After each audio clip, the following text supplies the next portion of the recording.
to pay his taxes. Denounced the Mexican War and got locked in shackles. The 20th century opened, anger re-emerged. Reality of ordinary life was being heard.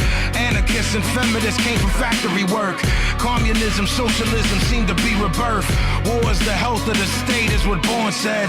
And if you was born around that time, you was born dead. The Espionage Act had people confused, cause it was double talking, they didn't know how it be used. Supposedly it was an act against spying. Du Bois noted that was bullshit and they was lying. Charles Schenck was arrested in Philadelphia for printing and distributing leaflets cause they was helping you. He was indicted, tried and then found guilty, and spent 6 months in jail. Don't that sound silly? Had his freedom taken away by his own nation. But there's a lesson, do not submit to intimidation. The act still exists today and the shit is real. Supposedly Kennedy tried to have that shit appealed. Eugene Debs did 10 years for no purpose.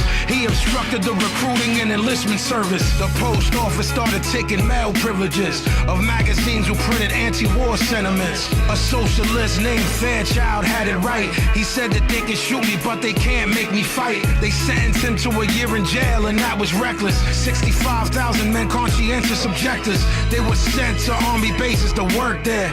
They were treated sadistically and were hurt there. They were strangled with a hemp rope till they collapsed, and officers punched their stomach and their lower back. A garden hose was placed on their face with a nozzle about 6 inches from them so they couldn't swallow. The war ended in 1918. The government was just trying to wipe the slate clean. Hemingway wrote Farewell to Arms. Dalton Trumbo wrote Johnny Got His Gun.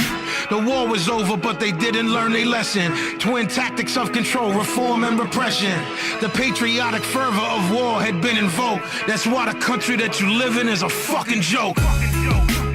You cannot be neutral on a moving train. This is a story about the lies that your teacher told you. This is real, actual, factual. No lies in the whole record. If you don't believe me, look it up. I'm trying to share the shit that I learned with y'all.